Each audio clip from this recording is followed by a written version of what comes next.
Okay. So I just worked with a student and I just tutored her. She was this close to getting the first 15 right using the technique. So this can happen. For I know most of you or all of you are taking April. I want you to think about this. Be greedy. Don't let anything, don't get anything wrong that you don't have to. The first 15, if it's B, pick it, don't read C, D, and E. Because when I worked with her on the later questions, they were harder. There was a lot more grammar. One of them was trying to ask something kind of tricky. So if you went slower, you would have spotted the trick. Having those extra 3, 4 minutes at the end, at the very least, not rushing them, means that you have a good shot, even if these are hard questions, of getting out of the last 5 or 6, getting 3 right and 3 wrong. If you do that, if you get 3 right and 3 wrong on the last, starting from question 19, and then you get maybe 1 wrong. You might get 4 wrong the whole test if 1 through 15 goes smooth. I want you to really pay attention to how we do today's questions and see if you get any of them wrong. Because if you really can get only 1 or 2 wrong in the first 15, and then maybe 1 wrong, or even 1 wrong, and then 1 or 2 wrong from 15 to 20, and then 2 wrong on that, that's a 5. 5 is ridiculous. Let me just motivate you further. 5 is something that it seems like you can do. Some of you are actually getting close to that.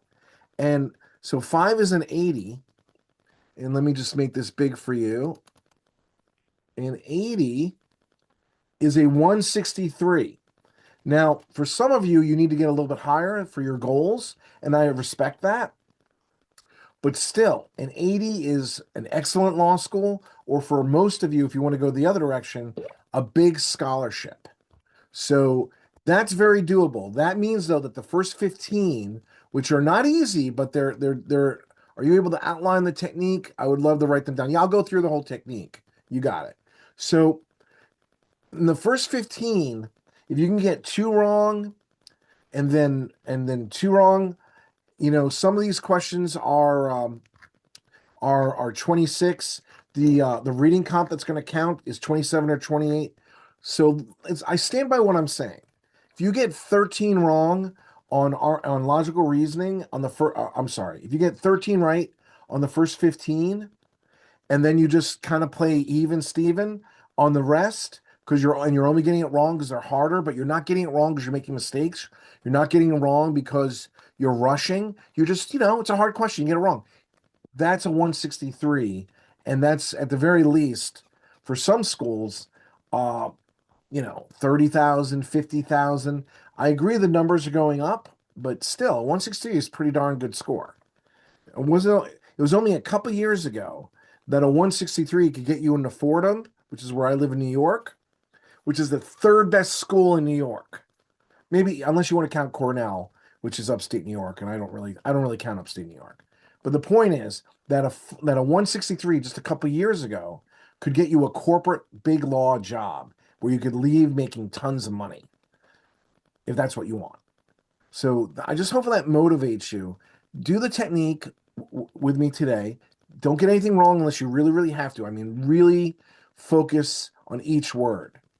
Then we're going to go and do some hard ones at the end. That's what I'm doing this month in March Madness. I'm going to do some regular ones. I'm going to do some hard ones at the end. That's the plan. And that way you can get practice doing higher level questions. And you're going to see on the higher level questions, if you have a little more time, good things are going to happen. All right. So let me get you back to where you want to be. And this is test 53, and it's going to be section 1, question 1. So I'm just warming you up. So now, Charlie, you wanted me to give the technique? I'm going to give you the technique. All of you could write this down. I know at least most of you who I've worked with before already know what it is, but I'm going to go over it real quick. I'm reading it one sentence at a time. I'm going to do this with you. I'm reading it one sentence at a time.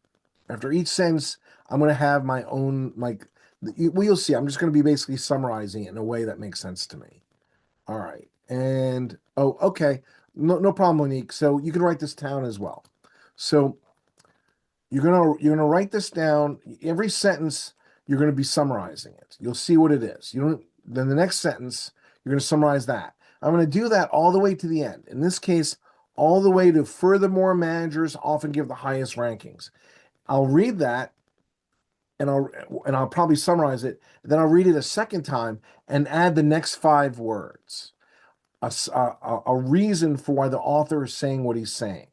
So it's basically a simplified conclusion, the reason or evidence for his conclusion. So a lot of times, furthermore, managers, I know we haven't read the question. Furthermore, managers often give the highest rankings to workers who share the manager's interests outside of work because blah, blah, blah. And probably one of these facts, I would just copy and paste and put it there and would basically let me get it right. But I'm not like nervous or anything. If I don't like the facts, if it's a little confusing, I can also just come up with my own words, like what I think the author's reason is for his conclusion. Either one will be fine for me to do with the step. So then I have a simplified conclusion. Then I read the question. Here it's kind of easy. Which one of the following most accurately expresses the conclusion drawn in the argument? So which one of the following is basically restatement of what I'm saying, the conclusion, the reason for the conclusion should be something like that. And then I'm going to pick it because it's very similar. Because if my predicted answer is purple and answer choice I think means purple, I'm going to pick it. I'm not going to overthink it. If it means deep blue and I'm saying purple, it's probably the same thing. Don't overthink it. They're trying to trick you, but they're not trying to over trick you. Just do your best. Words mean what you think they mean in English. And if you find an answer choice that matches what you're predicting, don't look a gift horse in the mouth. Say thank you when you pick that answer. A lot of times, though, I'm getting things right for something called process of elimination, where I don't love my answer, especially if it's like an D or an E, and I had to read all of them. But it's fine. It's not bad. I kind of can see what they're saying, and the other answers are garbage. The other answers are how do I know? Why do I care? So I want everyone to answer question one. I understand, Monique, you haven't done it before with the technique. Just do it your regular way and give me an answer. Put it in the chat. I'm not going to wait for all of you to be done with it to be done, but I will. But if when most of you are done, then I will go through it and do your best. Please answer number one and put in the chat when you have an answer.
Well, pretty impressive. The answer is C. Everyone got it quick. And what I like about that is you don't want to read D or E. You want to steal time, certainly in the first 15 for sure, to the best of your ability. If the first 15 are, in this case it was C, and we're going to see if we liked it a lot, then you don't read D and E. Saves you 20 seconds, 30 seconds. If it's an A or B, it might save you a whole minute. I want that time at the end. It does get harder. Okay, now, again, this is for Charla and Monique, and then all the other students probably have seen this a lot of times. Here's the exact technique. This is how I'm going to do it the way I just explained it. Certain companies require their managers to rank workers in the groups they supervise from best to worst. I don't think they should do that. I think you should only do that with your children, but we won't go into that. Giving each worker a unique ranking based on job performance. Okay. So they're ranking their workers from best to bad. The top 10% of the workers in each group are rewarded, and the bottom 10% are penalized or fired. Nope, you can't fire your kids. It's not cool. But this system is unfair to workers. Okay, I'm not really sure why. Good workers could receive low rankings merely because they belong to groups of exceptionally good workers. Oh, yeah, I agree. That's saying you're not really a bad worker. You're just with a whole bunch of perfectionists and type A people. Yuck. All right. Furthermore, managers often give the highest rankings to workers who share the manager's interests outside of work. Therefore, the managers can't even be trusted to give good rankings. These rankings are going to manifest in unfair results because, in the last sentence, outside of work, therefore they're biased and it's not really based on who's a good worker or not. That's probably the words I would have had. C, the ranking system is not a fair way to determine penalties or rewards for workers. That's what I predicted. Since no one else had the wrong answer, I'm going to keep going. If you have the wrong answer, please put it in the chat and then I will go over it. If, again, this is for Monique and any of the other students, just so you understand, the answers are here. You go all the way to the last page. Let me do that. So on cracklsat.net, that's the free site that I use. Click on this page. It says cracklsat.net explanations. And then you click on it. Am I looking at the right one? That's weird. All right. I guess it is. Okay. So then you click on it and then you'll get the answers. Does that make sense? So and then you'll be able to go. And then if you click on that just for fun, just so you understand, I go to logical reasoning, I'll go to question 1. This and then they go to the answer and then they go this is a premise, this is a premise. Premise means evidence. This is the only problem with explanations is that they're not super helpful. So oh, by the way, there's a different question. So yeah, I don't really love these model answers. I mean, they'd be good for me, but I don't want you to be me. I want you to be yourself. Like these have to be helpful for you. So if you look at these model answers and you're not getting a lot out of them, let's see if the next one's a little bit better because I don't think that would be that helpful. This is a premise it has way too much serious logical words. Oh, here we go. This one, they're giving more reasons. I want reasons. I want you to see if you're interpreting the facts right. If you're interpreting the facts right, and I'm going to skip this one since I'm showing it to you. The answer is D for number 2. But in this situation, they're giving reasons. But if you ever find that you don't like the explanations, there are, that's when you would go to the book and you would go and there are different books that you can buy. Some of you have different courses that you pay money to that have explanations. But I would argue, unless they're explaining what fact is the main reason for the answer, to see if you might have misread it, which is a thing that's a major skill you got to work on. If they're just giving you a logical reason, like this is a premise, I don't think you're going to get a lot out of it. If anyone wants to put in the chat if they agree with me or even disagree with me, my point is that you look at the model answers, but I don't think most students really get that much out of them. So you need to know the answer to see if you got it right. But if I saw the answer was C and it turned out I picked D, I could probably figure that out 80% of the time because I'll be like, oh, now I see the mistake I made. You could probably figure it out on your own. And then you could always go in the back, maybe for a little help. But that's what I would do. Again, if you disagree with that, let me know and we could discuss it more. Otherwise, we are now on question 3. And actually, I'll do question 4. We're on question 4. Go for it.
All right, I'm gonna wait for one more person to answer it, and I'll do it.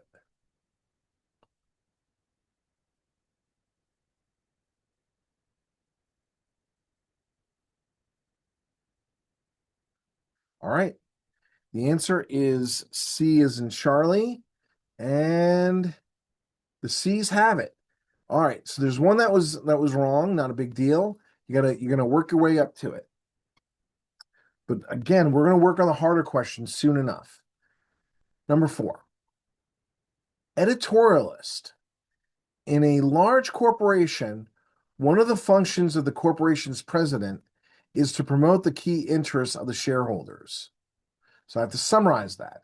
If I don't summarize that after each sentence, I'm going to forget what I read. That's just the nature of life. So you don't use it, you lose it. In a large corporation, one of the functions of the corporation's president is to promote the key interests of the shareholders. So the president has to make the shareholders happy.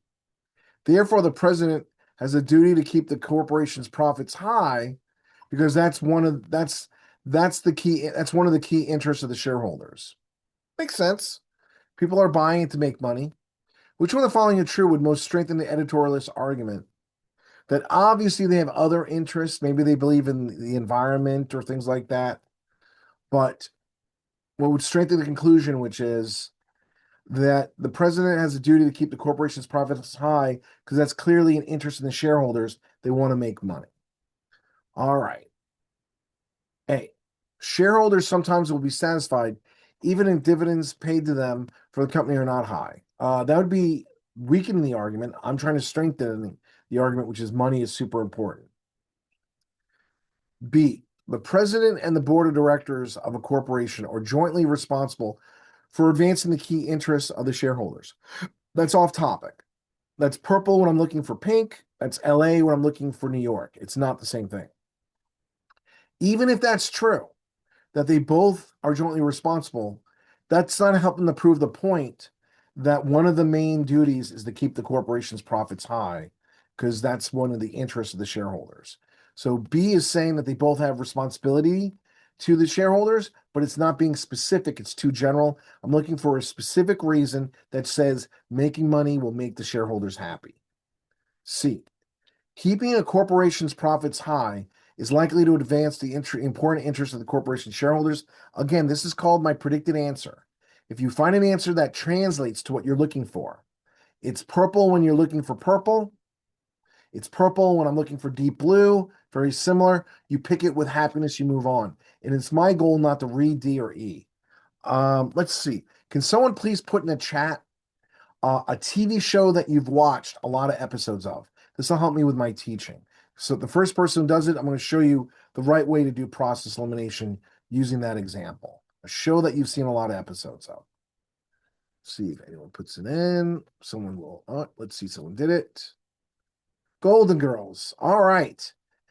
I'm going to do it. I'm going to do it because I'm obviously old enough to know this.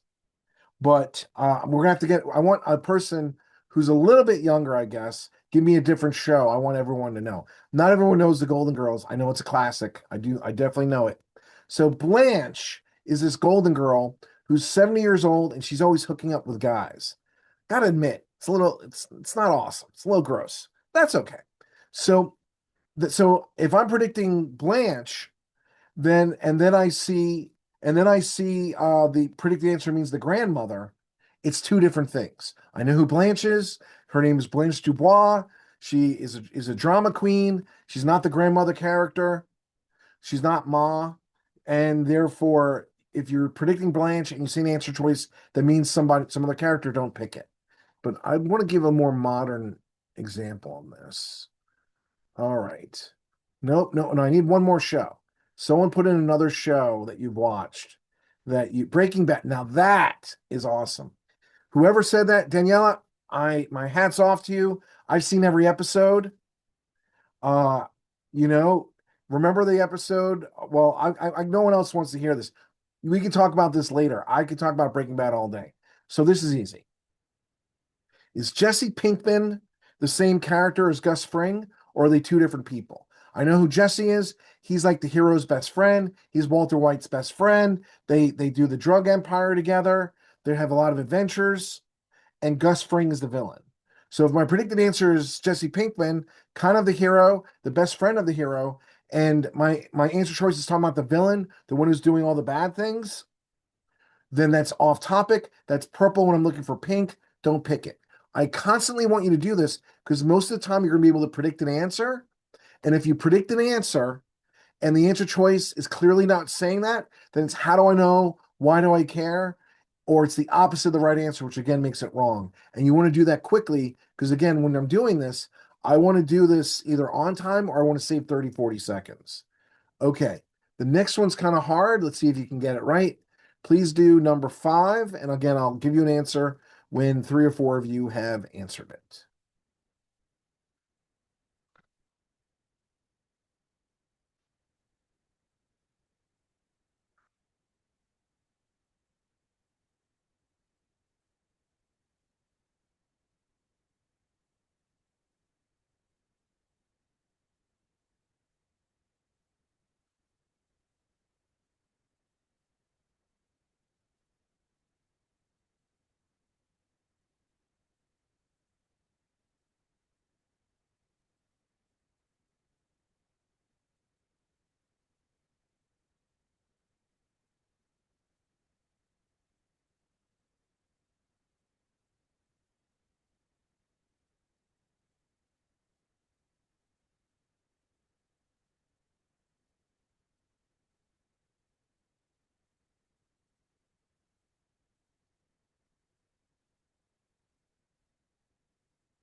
All right, let's see if you do it. The answer is B, E. And a couple B's. Good jobs on the B's. Since Deidre, good job. Alicia, good job. I know you're both taking April. This is the type of question that you want to get right. It's definitely tricky. I'm going to show you why E is wrong, and it is tricky. First, I'll show you the technique. Everyone in Biba's neighborhood is permitted to swim at Barnes Pool at some time during each day that it is open. So anyone in the neighborhood is permitted to swim. No children under the age of 6 are permitted to swim at B's pool between noon and 5. Okay, little kids can do it in the morning. They can't do it between noon and 5. From 5 p.m. until closing, Barton Pool is reserved for adults only. So now we really, really know that if you're a little kid, you could only do it in the morning. And if you're like a regular kid from like 6 to 18, then I guess you could do it till 5 p.m. Let's find out. If all the sentences above are true, then which one of the following must be true? So I'm looking for an answer choice that's definitely true. A, few children under the age of 6 live in Biba's neighborhood. We do not care. That's how do I know? Why do I care? That is way off topic. Someone has a chat. Let's see if I need to say anything. So I wouldn't really do it with scratch paper. I mean, you could do it literally now if because you're practicing, but if you're taking April, you don't want to do it. I mean, you have to do things the way the test is going to be, and you don't really have time to write out your conclusion. But of course, it's as simple as that, just to make your life easier. It would be number 1. Furthermore, managers often give the highest rankings to workers who share the manager's interests outside of work. So therefore, they're giving the rankings because they're like bonding over beer and bowling, not because they're good workers. So I'd write that out. I'd write down the therefore dot dot dot or the because dot dot dot. That's what I would do. But I'm not sure if I'd like to rather keep that in my head because I could probably keep it in my head almost all the time. And writing it down is just going to burn time and just I don't know, just it's a little messy. You can try that writing it down, but normally it's not great. So again, writing my conclusion down or thinking about my conclusion, from 5 p.m. until closing, Barton Pool is reserved for adults only. So little kids can't do it after 12, and even big kids cannot do it unless after 5. I mean, that's basically a restatement of the facts from up top. That's not that's there's nothing wrong with doing that. B, if Biba's next door neighbor has a child under the age of 6, then Barton Pool is open before noon, because if everyone's allowed to swim and she's under the age of 6, she's 4 years old, then it has to be open before noon, because after noon, little kids can't do it. I mean, that's the answer. That's logically the answer. That's what you have to do. You have to translate it. But it's not the easiest question in the world. I don't blame people who got it wrong. You would at least try to say to yourself, it's a little wordy. I'm not sure if I like it. Let me hold it. And then I'll get it under process elimination, because it's Jesse Pinkman when I'm looking when I'm looking for Gus Fring. Two different things. How do I know? Why do I care? Off topic. Or for Charla, it is Blanche when I'm looking for the grandma or for the mom. Two different people. All right. C. If most children who swim in Barton Pool swim in the afternoon, then the pool is generally less crowded after 5 p.m. Uh, I don't know that, because what happens if they're adults? They could be swimming in the adult in the afternoon, and then they could still be doing it. Well, and then they could still be doing it in the evening. So we don't know if it's less crowded. Maybe it's more crowded. Maybe that's when everyone's off work. So nope. How do I know? Why do I care? D. On days when Barton Pool is open, at least some children swim there in the afternoon. Okay. On days when Barton Pool is open, at least some children swim there. How do I know? Why do we care? We don't know if the kids are doing it. We literally don't know. We know they can do it, but we don't know that they are doing it. And now the one that some people picked. Any child swimming in Barton Pool before 5 p.m. must be breaking Barton's Pool's rules. No, don't get confused. Little children are breaking the rules, but teenagers. Oh my God. I have one. I have a teenager. She's definitely breaking rules. No doubt about that. So if teenagers are still children, in my opinion, and they could be there at 4 p.m. and they're not breaking any rules. So you do have to read it in a way where it says any child, and you have to, when I'm ripping it apart, when I'm ripping this apart like a birthday present. So again, Monique, this is a new technique. When I'm reading these answer choices, I'm really trying to get to the heart or essence of what each thing says. I'm trying to do it quickly. I have to do it with a lot of energy. Now, if you're asking me, Drew, I've been working all day. I got no more energy. Fair enough. You can always learn when you're a little bit tired. Classes can be done at this time. But if you were doing real homework where you care if you get how many you're getting right, or if you're doing a PC, or I'm sorry, a PT, a practice test, you want to do that at 12 noon, 11 a.m. You want to have coffee in you or even sugarless Red Bull if you're willing to do that. Because the more alert you are, the more easy it is for you to do the thing I'm about to show you. When I get a birthday present, do you think I gently unwrap it and I take the wrapping paper and I put it in my drawer and I look at it longingly, and I write a poem about it? I don't believe that's how I would react to that. No. When I get a birthday present, I rip the wrapping paper to shreds. I want my present. I need my present. That's what I do with E. I need to rip it to shreds and know what it means. Any child swimming in Barton Pool before 5 p.m. must be breaking Barton Pool's rules. That's saying all kids before 5 p.m. are jerks. I'm ripping it apart. I'm going, is that right? No. Any kid over the age of 6, so I'm calling them 7-year-olds, 10-year-olds, 15-year-olds, are permitted to swim between noon and 5. So not all the kids are being jerks. Only the little kids are being jerks. And that's not what he says. Okay. Let's keep going. Let me make this a little bigger, and please do number 6.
All right, good job. Your timing's good.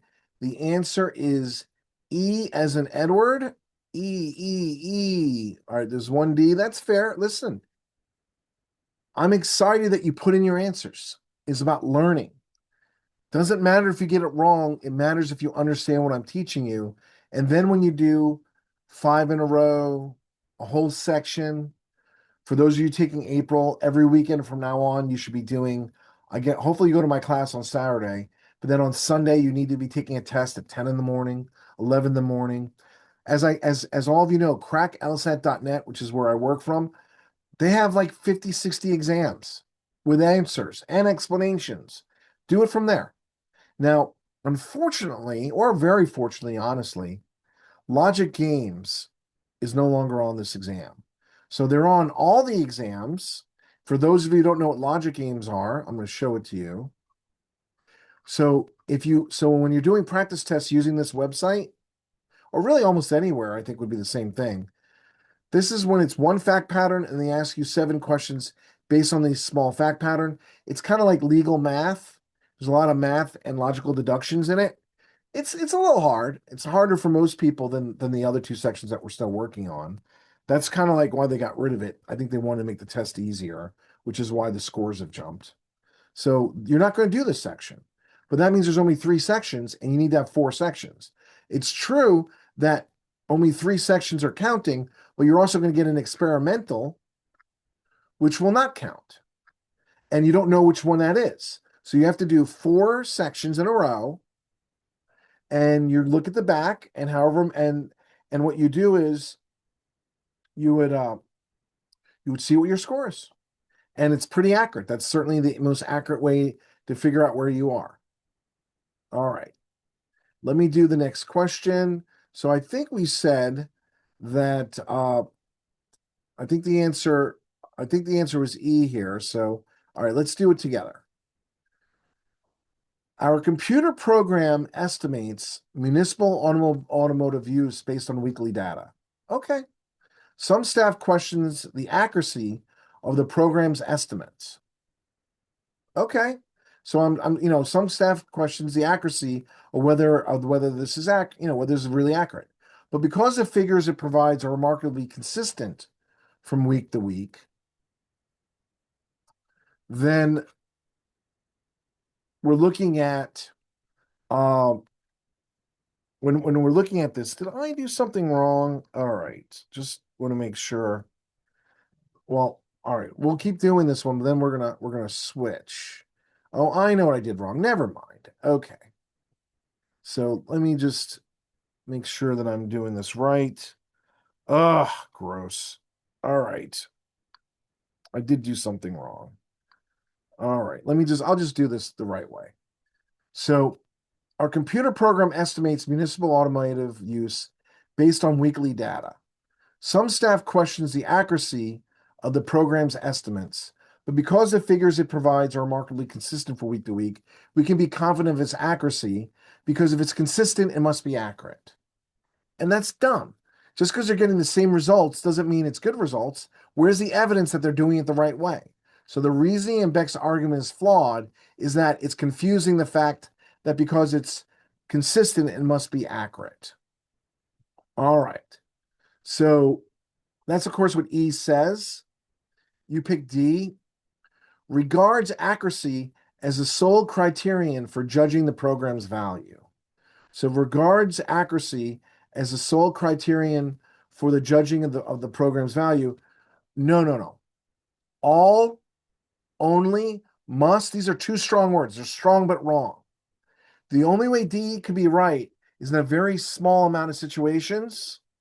So usually when it has a very strong word like all, only, must, never, it's usually going to be the wrong answer. And here, it's not the flaw they're doing. It's not because it's saying this is the only way to do it. The problem is they're not giving any evidence that consistency means that you're accurate. So E is the answer. Let me just double check something. All right. So just want to make sure we all know what we're on. We're on LSAT 52. So let's go back to it. The next one we're on is Number 7, this is a science question, definitely going to be challenging. All right, give it a shot. Number 7. So again, this is LSAT 52.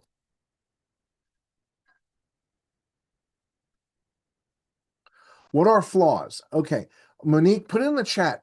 Are you taking April? Or are you taking June or August? And just to let you know, a flaw is an ant. Okay, that makes sense. So you're just getting started in the process. By the way, it's a good time to do it. People say they should study for like 3 months, 4 months, 5 months. 3 months isn't terrible, but 4, 5, 6 months. I'm talking about legitimate LSAT instructors, people who I respect on many levels. They say you should do it for 6 or 7 months. I literally went to a conference a couple weeks ago where the guy who's very well compensated, charged a lot of money. A lot of people like him. He says you should study for 6, 7 months. And my answer to this is no shit. Yeah, I'd like to eat chocolate bonbons and study for 6 months and just study 3, 4 hours a day and then watch Netflix. That sounds like a very nice time for me. I am not saying that. We'll get there. I am saying I have my students do this in 2.5 months to 3 months because that's realistic. That's what you have to do. Even my students who are in college, and it's kind of like a good mix. Half are in college, half of them are in the workforce. You got stuff to do. You got a life. You don't have 6, 7 months. You can't even maintain momentum for 6, 7 months. You can't even remember what I'm teaching you over and over again. Yes, I think it would be helpful if you do 25 exams. That'd be fine. The sweet spot, as I've said earlier, is 7 exams under time conditions. For some of you, you might not hit that number, but for God's sake, hit 4. It's not too late. And that way you can at least get your timing under control in a good shape. But 7's a sweet spot. That's what I'm saying. And I am saying yes. You don't have to study 6, 7 months to get the greatest results. You get the results when you do the test the right way. And it does. And if you're doing the techniques I'm teaching you, which is predict your answer, what do words mean in English? These are skills you already have. I'm just trying to point out to you to use the skills you already have, work on them and develop them. You can do it in 2 to 3 months. I don't need to be doing assumption questions for 4 hours for 3 days in a row. I don't even do it that way. When I work with my tutoring students, and many of them have gotten excellent scores, just as good as these crazy people who want you to work for 7 months. When I work with these students, I'm telling you, just do all the questions in a row because then you're going to cover, that's what the real test is. You want great experience doing what the real test is like. You don't want to do too many things where it's like much different because then you're not going to see that, you're not going to be used to it, and you're just not going to really react fast enough. So getting back to this though, if you're asking me my perfect work schedule for 10 weeks, 10 weeks is again a sweet spot. If you can do it 12 weeks, I'll take that. But 10 weeks, that's 3 weeks. This is for you, Monique, and possibly other students who are not taking April. It's 3 weeks where you are doing the class, getting a lot out of it, paying attention on Saturday and Sunday, doing homework on a day that we're not meeting. Do like 3 hours of homework if your schedule will permit. On the days on Monday through Friday, for those of you who have real jobs, try to work in the office like as soon as you're done, like eat at your desk and work from 5 to 6 or 5 to 7 because I don't want you studying from 7 to 8 or 8 to 10 because once you get tired, you're going to get too many wrong. You're not going to get much out of it. So I kind of want you to do that. If that's not comfortable, get home, eat something quick, and quickly, and then do an hour. If you do an hour, and then at sometime you watch the videos because many of you are doing the March Madness. That's 18 classes for 160. So Monique, I don't think you did that. So I hope you like this class and you go to my website and you buy the class. 18 classes is going to really put you in a good place. So you're going to do the class. If you don't do it live, as many of the people, I have a lot of people who are also I'm just sending it to them. Then you find time to watch that during the week. You try not to get over behind. There's only 4 classes. You do an hour of homework Monday through Friday. You do 2 to 3 hours Saturday and Sunday for 3 weeks. At that point, you could take a practice exam and not get crushed. So again, For those of you who are just starting and are not taking April, don't take the practice exam until you've done this class for 3 weeks. I'm not saying you have no chance of doing well. I'm saying some of you take a practice exam before you know what you're doing, before you really get comfortable with my technique, and you're going to get a bad score, and then you're going to get really upset and take it personally. And that's not fair. If you take a test with only a little bit of work and you don't really know what you're doing, how are you going to do good? This is not magic. You gave me a guitar, I really couldn't do that much with it. I don't know how to play the guitar. So, and then once people do bad on a practice test, they take it so personally, sometimes some people don't recover or they really lose their confidence. And it's silly. It's not real. After 3 weeks, I'm not trying to be baby anyone. After 3 weeks, take a practice test, and at least you're going to get a decent amount right. It's true your timing might not be good, so you still might have troubles on scoring well, but at least you'll know, oh, it wasn't the questions that got me, it was the timing, and that'll give you a much better experience. And then after that, just keep doing them and hopefully get to 7. By the 5th, 6th, and 7th test, you're going to be in a good place. That's what I expect to happen. Okay. I'm talking way too much. So definitely something I'm used to being accused of. Please do question number 7. This is a science question. This would be considered a fairly hard question. I will give you the answer after the first 4 answers.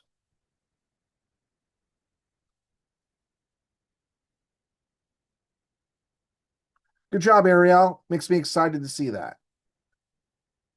All right, June. Great. All right. Thank you, Monique. I see what you're saying. Thank you.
All right. People are going fast. I like it. You were right. The A is the A's. I'll tell you how to do it, Charlotte, because it's hard. But good job on getting the A's. Look how fast you did it. Let me see who did this. I want to give you an attaboy or congratulations. All right. Daniela, fantastic job. You did it in a minute. That means you have an extra minute to save it towards the end. You do that 4 or 5 times, that's 4 or 5 minutes. I can turn that into 3 or 4 questions. Even if you only turn it into 2 extra ones right that you would have gotten wrong, you do that for 3 sections of the test, and you might be getting a scholarship because of that. So great job with your timing. Let's go over technique. Inertia affects the flow of water pumped through a closed system of pipes. Okay, I don't even know what inertia is. As I said, I'm not really into science. I'm a history major and a poli-sci major. Science is not going to be that good for me. And unfortunately is very heavy on this test. They do that on purpose. When the pump is first switched on, the water, which has mass, takes time to reach full speed. Okay. So inertia affects the flow. So when it first is turned on, it takes a while to get full speed. When the pump is switched off, inertia causes the decrease in the water flow to be gradual. So that means when you finally shut it off, there's still water flowing. It doesn't automatically shut off that second. it might take a second or two, or inertia will cause the water to still flow. It'll just flow slower. The effects of inductance, oh my God, this is so hard. The effect of inductance in electrical circuits are similar to the effects of inertia in water pipes, meaning that when you first turn on the electricity, you're going up, like I'm going up the top to do this. It takes time to reach full speed, or it takes time for it to go on. And then when you shut it off, it takes a little time before it shuts off. A, the rate at which electrical current flows is affected by inductance. Yeah, weak but true. Don't love it, but that certainly could be the answer. Weak but true answer. I like it. Let's see. So again, you're stuck. So I'll do all of them. It'll be process elimination. I would have the whole day. I'm not a science person that I'm going to be able to just pick that immediately. Let's see what the chat is. Okay, you get used. All right, she just thank you for your helpful hints. That's definitely helping people. And cool. Okay. So B, the flow of electrical current in a circuit requires inertia. This is what I'm trying to explain to you. 6 o'clock, 6:49. You might be a little tired. So doing this thing I'm about to teach you is not easy. Okay. This is again what I mean. When do I care about my score? I'm learning now. You're learning that you could do a little tired. It's not a big deal. It's like driving. If you drove right now, you could be a little tired. It's not that hard. You're not going to have a trouble. But if you had to drive in the rain and it's bad stormy out, it'd be better if you were like super alert. You wouldn't want to be tired in darkness at night in the rain. It's not really what I want. So there's a reason why B is wrong. Before I do that, I want to see if someone else is crushing this today. What word bothers me that makes B wrong? I'm going to give like 15 seconds so you can figure out the word that bothers me on B. There's a reason why it's wrong.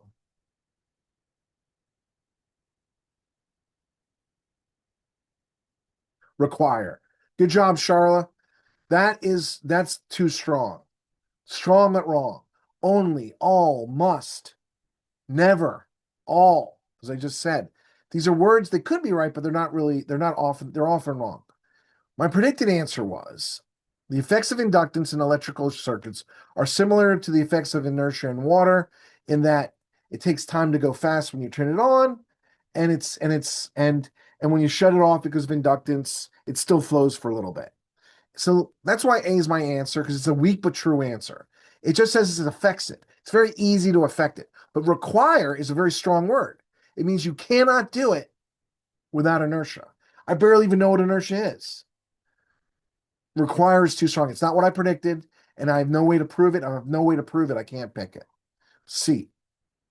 Inertia in the flow of water pumped by an electrically powered pump is caused by inductance in the pump circuits. We don't know that. We know about electricity. We know about inductance and it has to do with the water in some way, but we don't know if inertia pumped by an electrically powered pump. That seems to be like mixing it, electricity and water. It's how do I know? Why do I care? It's beyond the scope of what we know.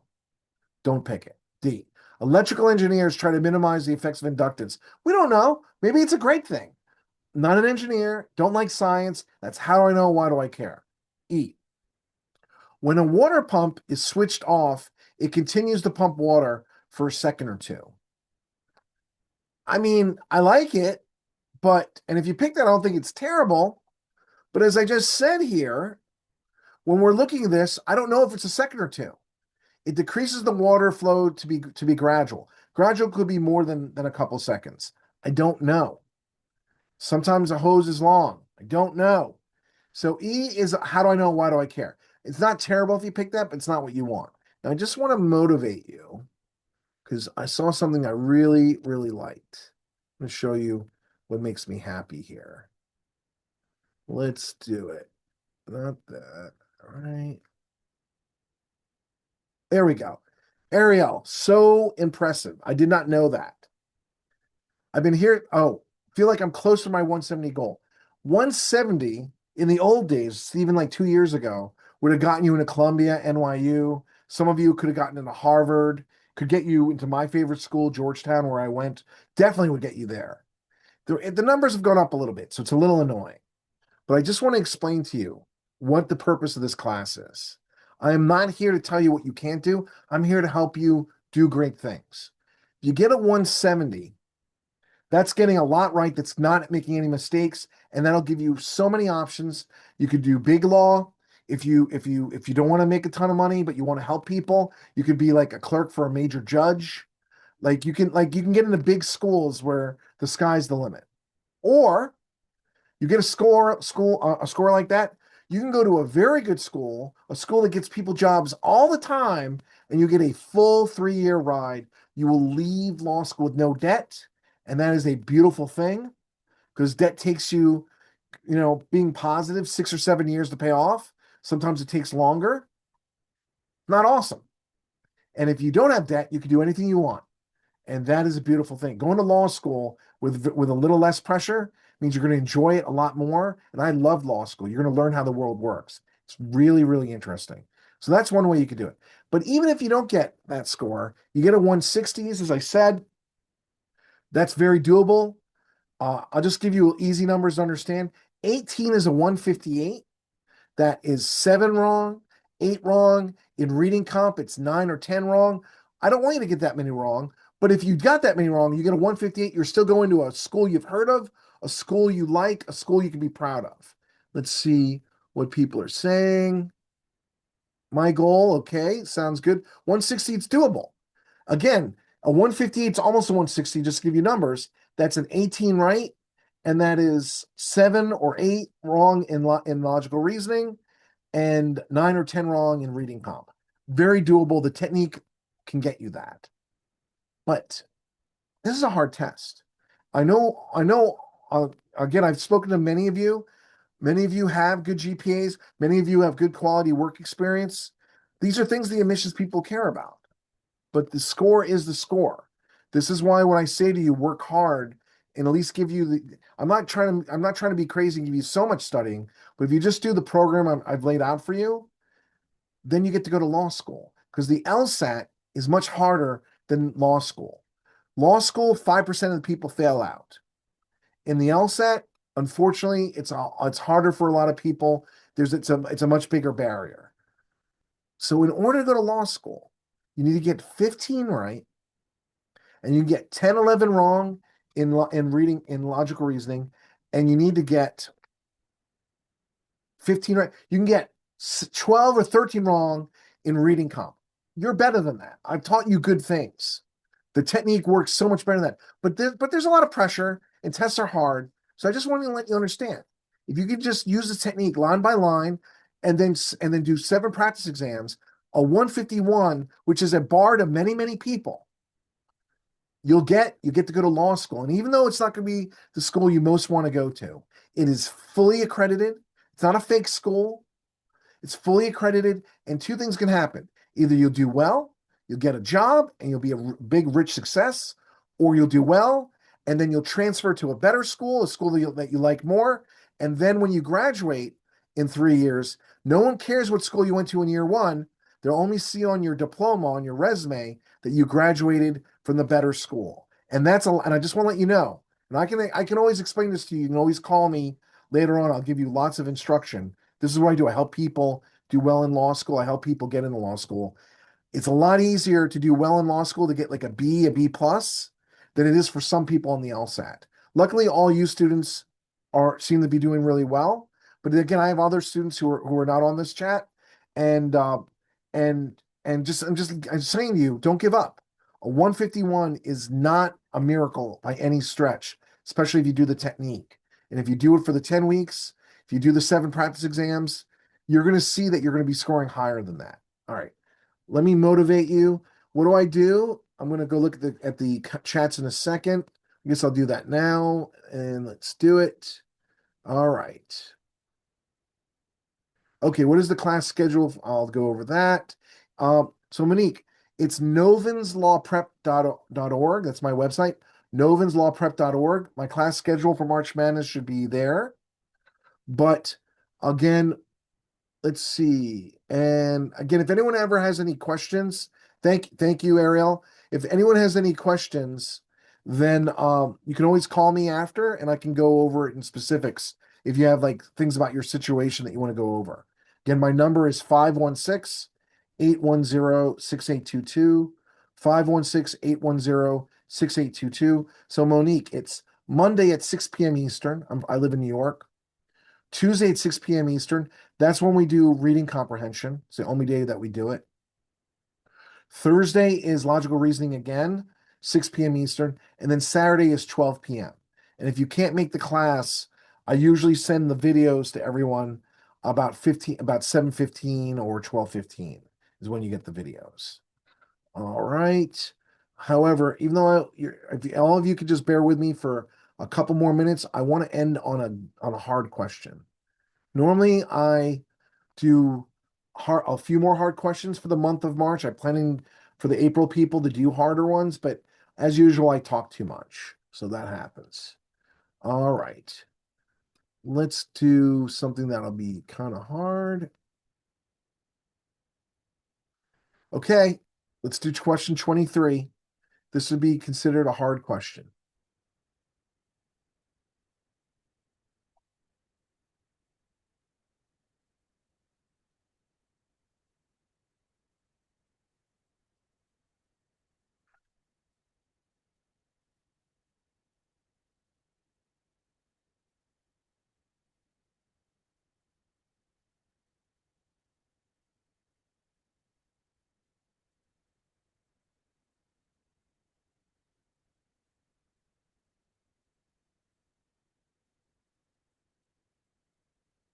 I'm sorry, Andrew, in Yes, sir. class. What Yep. number are we doing again? What question? 23.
Okay, let's see what we're looking at. The answer is D as in dog. Let's see how you did. D, hard question. So that's what I meant by hard questions. You do the best you can. For the student who got that one right, great job. Let's go over it. Principle. It is healthy for children to engage in activity that promotes their intellectual development only if engaging in that activity does not detract from their social development. So the only time it's healthy to do something is if it's not hurting your socialness. Okay. Application. Although M's frequent reading stimulates her intellectually, yep, makes sense. It reduces the amount of time she spends interacting with other people. Therefore, it is not healthy for her to read as much as she does. So, in this situation, The application of the principle is most vulnerable. So what would weaken this? So right now, it sounds right. It's not healthy for her to read as much as she does because it reduces the amount of time she spends interacting with other people, which if you don't interact, you're clearly you're clearly not going to be engaging in social development. So right now the application is good, but the question's asking you, how do we weaken this criticism? How do we say something that's different? All right. So D, the right answer. It takes for granted, assumes, you have to translate it, that any decrease in the amount of time a child spends interacting with others detracts from that child's social development. Yes, it's assuming that if you decrease it, because by the way, look at that tight reading. That's why you got to drink coffee or Red Bull. All it's saying in the application is it reduces it. So maybe it reduces it by 5 or 10 minutes. We don't know if that really does detract from their social development. Maybe it was 5 hours would be one thing, but how many hours you're gonna be reading in lunchtime? So D is the right answer. It's saying read it tight, and it's assuming something without proving it. It's approving that it's saying that any decrease, as opposed to something that you might agree with, which is the word substantial decrease. Now I'm going to go over the ones that you got wrong. Thank you for your patience. So you got A and okay, I'll just go over A. It misinterprets the principle as a universal claim intended to hold in all cases without exception rather than mere generalization. You got to rip that apart like a birthday present. It's not easy. It's not making a mistake by interpreting the principle as a universal claim for everything rather than a mere generalization. A mere generalization and a universal claim are very similar anyway. But it's not saying that anyway. That's not the mistake it's making. If it's making a generalization, it's still going to be bad. It's not doing that. If it's not doing that, if it's not saying this is just a generalization, then it's not true. If A is not true, then it can't be something to weaken the principle or weaken the application. D is true. It is doing that. And it would weaken the conclusion that this is really bad. When if it's only a couple minutes, it's not bad. All right, great job. So of course, let me see how many people are still here. Most people had to leave. So I'm gonna go send this in the newsletter. I hope you like the newsletter. Anyone in the chat who says they like the newsletter, I'd love to get feedback. So I'm doing something really interesting, and I'm gonna tell this to the other students. On March 14th, on a Wednesday, I'm going to be having a class about personal statements. So for those of you who are applying for the August class, so that's probably the April students for sure, you have to pay $10 for it. So again, for the price of the Happy Meal, I'm going to give you an hour class on how to write a good personal statement. I've been helping students for over 25 years write good personal statements. At the very least, I'm going to teach you what you should write and what's a terrible, terrible, bad red flag thing to write, which you do not want to do. So the goal at the very least is something that might take you 9 hours to do on your own.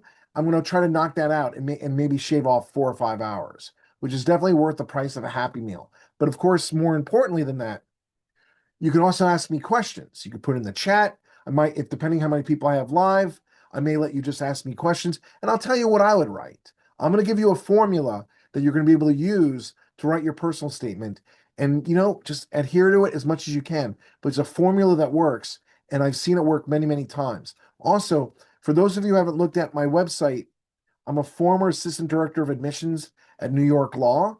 So once upon a time, for 4 years when I worked in admissions, I was grading these personal statements and certainly went to meetings where everyone was telling me what they think and what they look for. And more importantly, 3 weeks ago, I went to a meeting with current admissions counselors, and they literally were talking about what they want to see in a personal statement. I'm going to pass that on to you. So lots of good things. That's March 14th. You have to go to the website novinslawprep.org to pay for it, or you might get it on the pay link on the thing. Thank you for your patience. I'm sorry I ran over. And again, we're going to work tomorrow on reading comprehension at 6 p.m. Eastern. Have a good night.